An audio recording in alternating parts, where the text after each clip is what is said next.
2024년도 2월입니다. 지금도 요양원은 요양보호사 채용에 어려움을 겪고 있는데요. 어떻게 하면 요양보호사가 일 좀 해보겠다 라는 생각이 들까요? 제가 생각했을 때에는 급여도 좀 올려주고 근무 환경도 개선을 하면 일하겠다는 요양보호사가 늘지 않을까 생각합니다. 그렇다면 급여 얼마를 줘야 요양보호사 선생님들의 마음이 흔들릴까요? 제가 생각했을 때는 250은 줘야 된다고 생각합니다. 250이면 지금 현재 220만원에서 230만원 정도 받고 있기 때문에 20-30만원 더 올려주는 거죠. 이렇게 급여를 올려주는 것은 좋은데 그렇다면 재원은 어떻게 마련할 것인가, 이런 문제가 있죠. 재원은 당연히 장기 요양보험으로 해결을 해야 합니다. 우리가 돈을 더 내고 요양보호사 급여를 챙겨드리는 것이죠. 네, 제가 이번 시간에는 요양보호사 수급 어떻게 하면 좋을지 두 가지, 급여 개선과 근무 환경 개선에 대해서 말씀드리려고 하는데요. 먼저 급여 개선에 대해서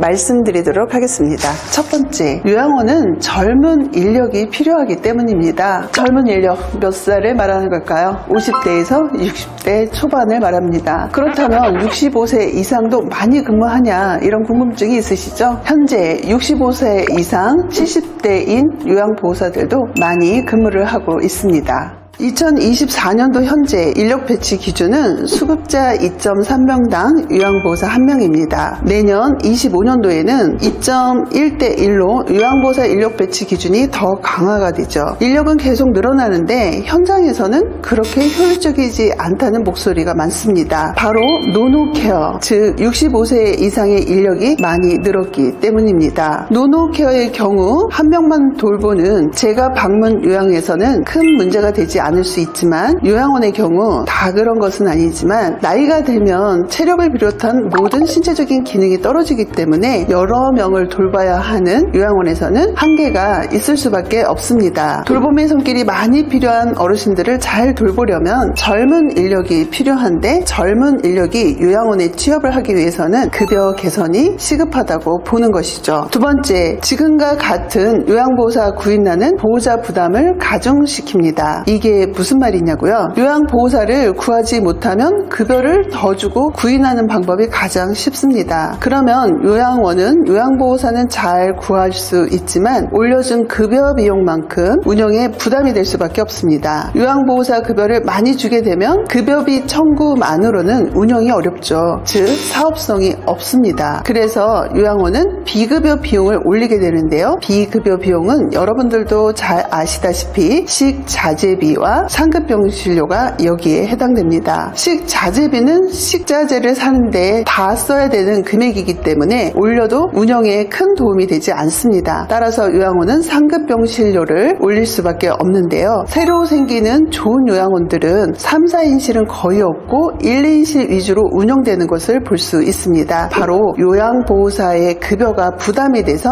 1, 2인실 위주로 운영하는 요양원이 늘고 있기 때문입니다. 시설이 좋은 곳에 우리 부모님을 모시고 싶다면 이제는 1, 2인실 비용을 내야 한다는 것이죠. 결국 요양원들이 1, 2인실 위주로 운영하게 되면 이것이 보호자들이 1, 2인실 비용을 낼 수밖에 없는 부담이 생기게 됩니다. 요양보호사 수급이 원활하지 못하다면 결국 요양시장도 빈익빈 부익부의 흐름을 탈 수밖에 없습니다. 세 번째, 장기 요양시장의 붕괴를 예방할 수 있습니다. 독일 등 유럽의 경우 요양보호사를 구하지 못해 요양원이 도산하는 사례가 늘고 있습니다. 생활 수준이 향상될수록 요양보호사는 회피하는 직업입니다. 어느 나라든지 마찬가지죠. 요양보호사 수급을 위해 총력을 기울이지 않는다면 결국 우리나라도 장교양시설의 붕괴를 우려할 수밖에 없습니다. 요양보호사 수급이 원활하지 않다면 외노자의 진입을 막을 수 없습니다. 국내에서도